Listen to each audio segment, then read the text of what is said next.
Please tell me about yourself. Sure. I consider myself a small business person. I moved to Springfield 30 years ago to purchase a small newspaper, and since then Springfield's become my home. I started with other businesses, buying them, starting them from scratch. I've rehabilitated old buildings in downtown Springfield and really just come to love my life in Springfield, Missouri. I volunteer a lot. I always have come from a background of volunteers, and so I've spent lots of time in different volunteer organizations as well. I'm a late bloomer. Wasn't married until 6 years ago and pretty instantly became a stepfather and grandfather. And you think about life a little bit differently when you think about those folks you have a world to leave behind too. And I very much want Springfield to be a place where they see opportunity for themselves, my grandchildren, 25 or 30 years from now like I have.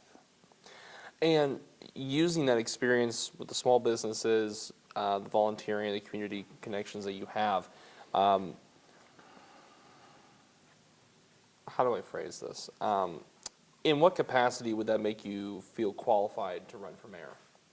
So I think it's the diversity of experience that I have. I'm really proud of that. I've worked in all kinds of different industries.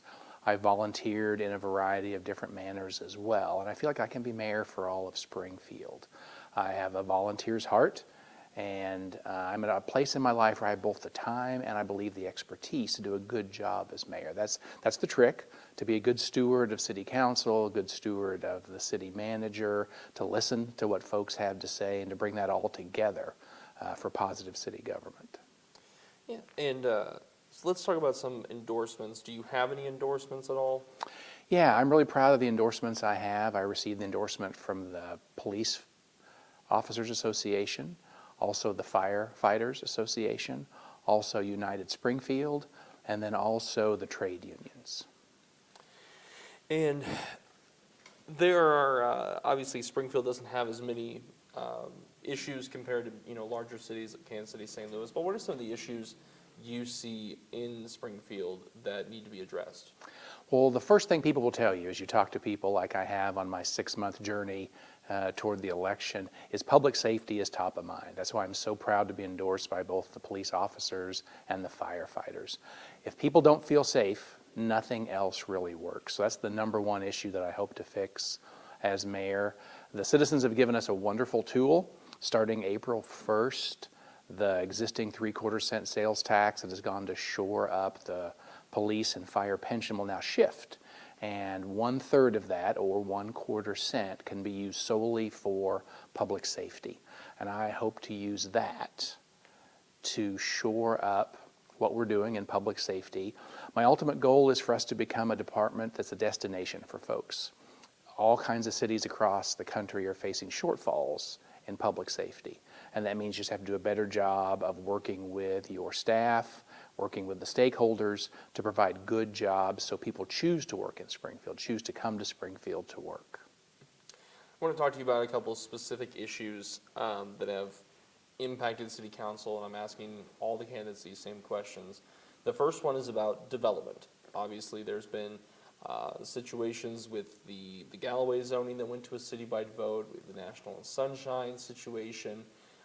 You seem to be on both sides of this issues as a small businessman, but also somebody connected to the community, is what you were telling me.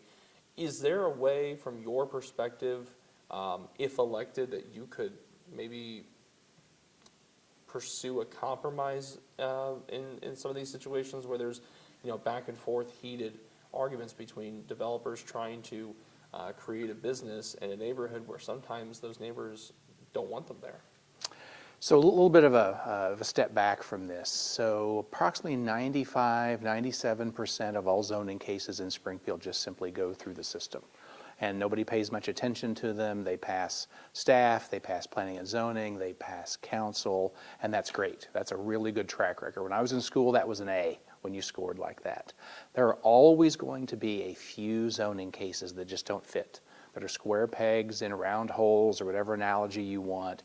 And then council has to make a really tough decision about what is best for the public, what is best for the immediate folks impacted, both the business and the neighbors, and then what are the constraints of that individual plot or area.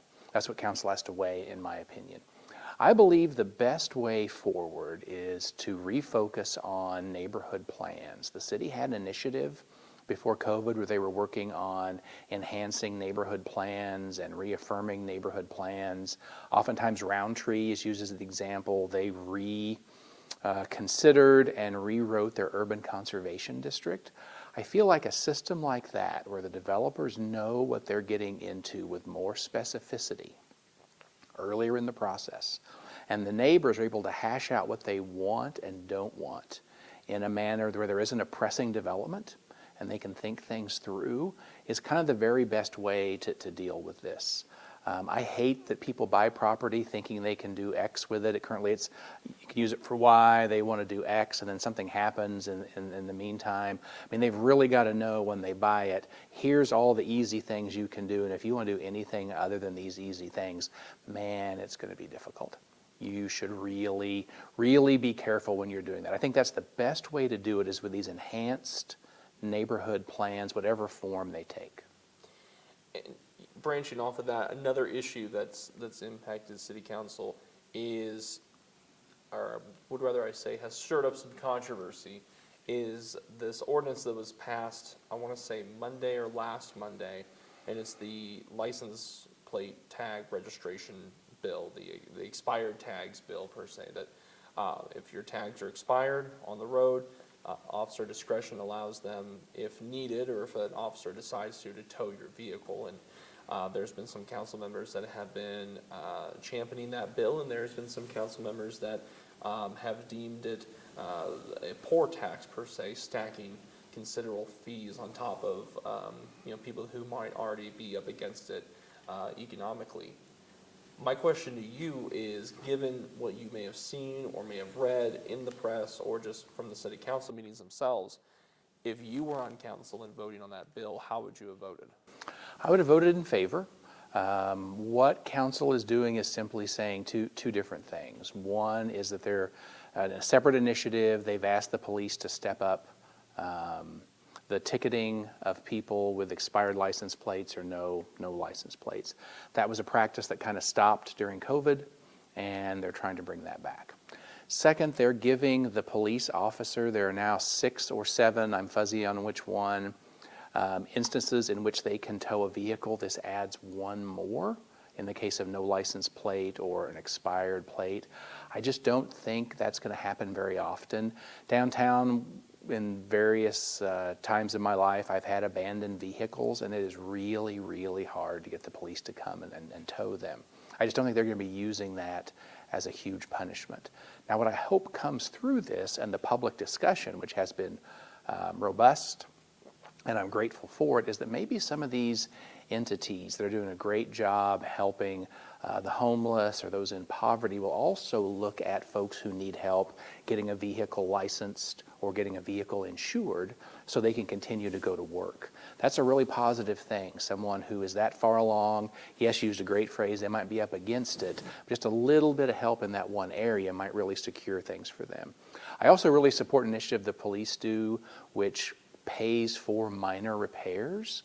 We sponsored taillight clinics at Mother's Brewing Company back in the day during COVID, and that's when someone has very small things wrong with their car. They can pull in, it gets fixed really quickly, and that really helps them just in the average conducting of life. It's a way you can get through an inspection, and those are always free. And what the police officers are doing right now is also free. Very positive program. Now, correct me if I'm wrong, the mayor position, and again, please correct me if I'm wrong. I understand that there was discussions about it going to a 4-year term. I'm not 100% sure if that's passed. It did go to a 4-year term. It did go to a 4-year term. So if elected, you would get 4 years, which is twice as long as every mayor has had in the past. What is Jeff Schrag's vision for Springfield if elected by, 2029?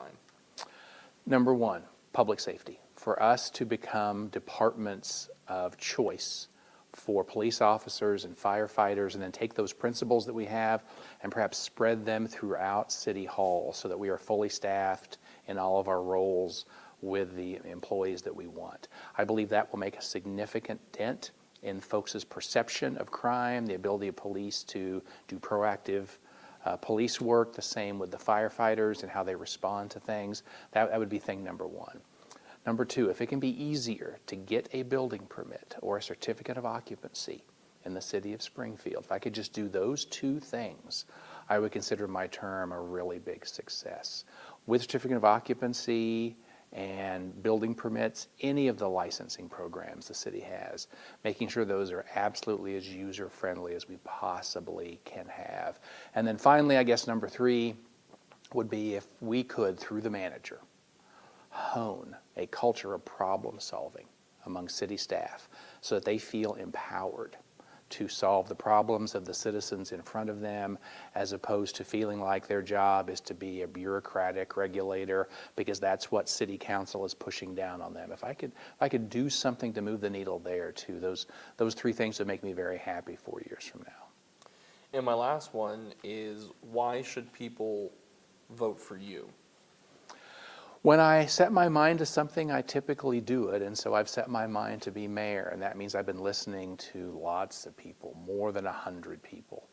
I have no idea how many folks I've listened to on this journey, and I will work hard to represent all of Springfield, not just one background, not just one region, not just one subgroup of folks, but the entire city.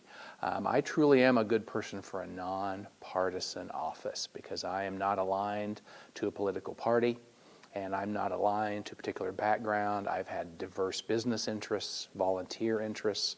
I've lived or owned property in all 4 zones of the city, and I truly can be a mayor for all of Springfield. So those are my questions. Is there anything that you would like to add that I did not ask about? No, I really thought they were pretty good.